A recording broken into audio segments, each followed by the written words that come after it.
My name is Melissa, and welcome to The Sensory Life. I wasn't looking, that's when it crashed down, threw me to the ground. I got the wind knocked out of me. Coming up for air, thinking that I'm safe there. Another one comes and pulls me back down. Got above, please send some help, some love. It took us almost a full decade to finally be able to have a baby, and that was our sweet Cici. When she was born, we knew that she did not like to be put down at all. There are baby bouncy seats and baby jump toys and all these things that you can do, boppies, to set your baby in so they can play for a few minutes while you get some things done around the house. That was not an option for us. If Cici sat in one of those jumperoos for 3 to 5 minutes, that was huge, and that was a really good day. As you can imagine, her first year of life, not a whole lot got done in our house because I constantly had a baby in one arm, or I would strap her to me with our Moby wrap, which we loved. She was in a rocking chair, anything that just kept her moving, or in an outdoor swing. When she turned 10 months, she didn't just walk, she was running. And by 12 months, she started what's called toe walking. We didn't think it was a huge deal, but every time we went to her pediatrician for her checkups, we mentioned, by the way, she is toe walking. And every time we were reassured that toe walking is not a problem until after 3 years old. So we were told, it's okay, don't worry, she'll grow out of it. So that's the assumption that we had been working under for so long. It wasn't until she was 2 years and 10 months, so close to that 3-year mark, but not quite there, that one night I was putting her to bed and she grabbed her calf and she said, "Ow, this hurts." And so I thought that was kind of weird. And so I just kind of massaged the calf a little. And then the same thing happened the following night. So we had her in to see her pediatrician within a couple of days. When we went to him, we said, this is what's happened. She's complaining that her calves are starting to hurt. And she really did have very developed calves for a 2.5-year-old because of the toe walking. On top of that, she was so active. She is so active. She can climb anything. She's just constantly in motion. So we took her to see her pediatrician, and the appointment lasted about 2 minutes. As soon as we said her calves seem to be hurting her, she's vocally telling us this at night, he said, okay, now you're off to see the orthopedic surgeon. That seemed like a giant leap for us because up until this point, we had been told that toe walking was not a big deal. So we're still operating under the assumption that it's not a big deal. We go to see the orthopedic surgeon. He takes a look at her calves. He looks at her feet. I will make a different video that talks about her reactions to doctors because it is extreme, to say the least. It was very difficult for the doctor and I to even communicate because she was screaming so much and didn't want him near her or touching her legs or anything. He told us she did not have any contractures, which is a good thing, which means that she did not need surgery. Sometimes when toe walkers are toe walking, they're doing it because the muscles are shortened from the continual toe walking. And so what has to happen is they have to have surgery to correct it and then learn to re-walk all over again. We were happy to hear that she did not need surgery. Now, his recommendation to us was to immediately put her in AFOs, which are ankle foot orthotics, for 24 hours a day for 3 months. We went to the appointment to get a fitting for the AFOs, having no idea what that appointment was going to look like. We did not know that they were actually going to cast her legs so that they can get the proper fit for the AFOs. That was a struggle, but we got through that. And then when the AFOs arrived, we went back for a fitting. And it was, as a parent, so heartbreaking because you're strapping them in to these leg devices and Velcroing them in. And then we had to order special shoes that these AFOs can fit into because they are very bulky and not padded. So we got all of that my husband was there. We were doing it together along with the person who was getting her fitted for them. And as soon as she stood up, she started crying. Now remember, she is very, very active. So these were like giant bricks on her legs and her feet now. So she just stood there and cried and held her arms out to me and cried, "Mommy." And so I was like trying to keep it together for her. And I'm like, "You're doing great. Like, come on over, like walk to me." And you know, it honestly only took her 24 hours before she was running and climbing. And when I say climbing, I mean, I watched her rock climb a little wall at a playground in her AFOs with these giant shoes. And I'll have to show a little clip of them, but they are really quite bulky and big. We were really diligent about putting on her AFOs for about 6 to 8 weeks.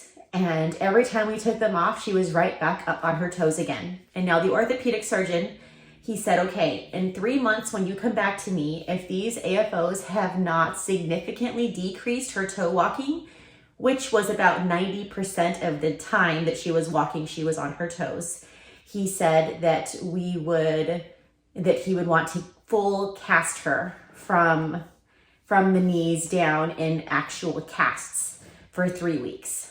So that was the plan.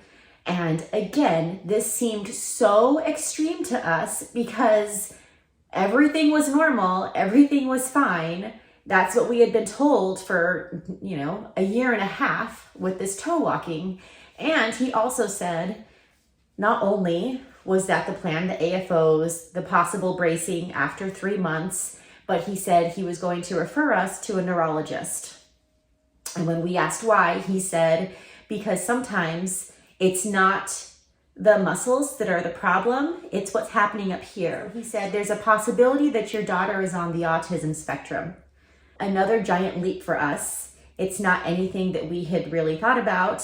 We knew that toe walking could be a possible sign of autism, but all of her other characteristics that she has did not tell us, show us any signs of autism. We made that appointment, and all of this happened within a week and a half. We saw the pediatrician, we went to the orthopedic surgeon, and then we had our appointment with the neurologist.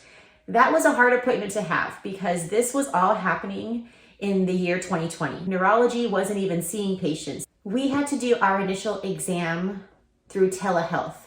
So I was following Cici around with a laptop camera while they tried to get a good view of her legs, tried to see what she was doing with her feet. They made the observation that she W-sits, and I'll put a little link in here so you can see what that looks like, but it's when you literally flip your legs outward while you're sitting and it looks like you're in the shape of a W.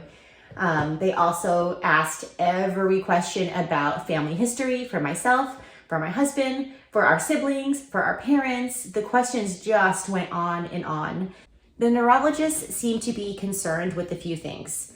The fact that she was a toe walker, she W-sat, she has a speech delay, and that she was left-handed. They kind of made a big deal about the left-handedness because no one in our families are left-handed. The combination of all of those things made them want to look a little bit farther, not really into autism because she was interacting with them. They could see her making eye contact with me while we had our telehealth evaluation. At that point, it seemed like they were ruling out the possibility of being on the autism spectrum, but now they were telling us they were concerned she possibly had cerebral palsy. Just to recap, within a week and a half, we went from everything is fine and normal to the possibility that she might need surgery on her legs and that she could possibly be on the autism spectrum to she could have cerebral palsy. It was all very confusing and very much a whirlwind of emotions as we tried to process every one of those possible diagnoses and then what that would look like and how that would change the activities that we did and the therapies that we were going to get lined up for her. Our neurologist ordered several different blood tests and also ordered an MRI scan. And the unfortunate thing is Cici was 2 at the time, and when you have, actually she had just turned 3 a couple weeks before the MRI was scheduled. When your child is that young, they have to be able to hold perfectly still for 20 to 30 minutes to get the accurate images from the MRI, and that's not something a child that age is capable of. So they do have to sedate them. And that was a traumatizing experience in and of itself. She does not do well in doctor's offices. She does not care for any medical personnel. She does not like being in rooms where there is fluorescent lighting. And all of that compiled when we had to go to the Children's Hospital to get her MRI. I will do a separate video on what it's like and how to help get your sensory processing disorder child through something like that. These kind of testing seem typical when they're trying to rule out possible disorders. The MRI, I'm happy to say, came back unremarkable, is what they called it, which was a good thing that it was unremarkable. It didn't show any signs of any type of brain damage. She had never been injured or hospitalized, which is why her neurologist was thinking if she did have cerebral palsy, it was something that happened in utero, something that all of us were unaware of. So 3 months went by. We followed up with her orthopedic surgeon and let him know that the AFOs were not helping, but that we were definitely opposed to casting her. We were mostly concerned for the long-term emotional repercussions that could happen when you do something like that to a child. We asked for other options, and he said physical therapy. So right away, we got her signed up with PT, and she goes every other week, and she loves it. The great thing about working with these therapists is that everything is play at this age. So the kids don't even realize that they're working out specific muscles, and they're working on reteaching the brain how to do certain things. It's really fun for her, and she looks forward to it. And everyone in our family knows her physical therapist's first name because Cici is constantly saying, when do I get to go to Miss? After we started physical therapy, we realized that there were so many other issues that needed to be addressed as well, but didn't fall under the physical therapy umbrella. And so we went back to the orthopedic surgeon, and he referred us to an occupational therapist. Occupational therapy helps children learn how to function in kind of everyday environments. At least that's been our experience. And so a lot of the concerns that we have with Cici get addressed in occupational therapy, and that therapy happens every single week. We're also getting her tested through our public school system. She's going to be tested for that in about 2 weeks, and that will help qualify her for the special needs preschool, where they will provide occupational therapy, physical therapy, speech therapy, which we have not been able to address yet because of the cost of her other therapies. So we're kind of trying to take this in order of most importance. So it's going to be great to be able to have our own private therapist that she goes to weekly that is just one-on-one, and then to also be able to go to the special needs preschool where they will provide that daily. It'll be a smaller amount of time, but it will be touching on all of these issues on a daily basis, which is great. That is a very short and condensed version of what we have been working through in the past 6 months. Part of that being through the pandemic and trying to do these evaluations telehealth, which is definitely not easy, but we're happy that we were able to get it done. I'll be following up with other videos on how we travel with Cici, because there are so many preparations that go into just your daily activities that normally you wouldn't think anything of. You pack a quick bag, you go out the door, no big deal. But when your child has a sensory processing disorder, you really have to prep them. You have to make sure you have all your supplies that you need in case they do get overwhelmed. I just want to reiterate that I am not a medical professional. I'm not a physical therapist, an occupational therapist. I'm not a neurologist, but I do work with all of these professionals. And as a mom who's trying to ease her daughter into the world and to be able to function at a comfortable level for her.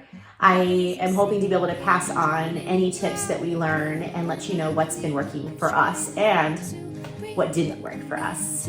Thanks for watching. Fight the tide, but I don't want to try. My lungs are burning, can't get a deep breath. Every time I come for air, it hits me again. I'm supposed to live if it never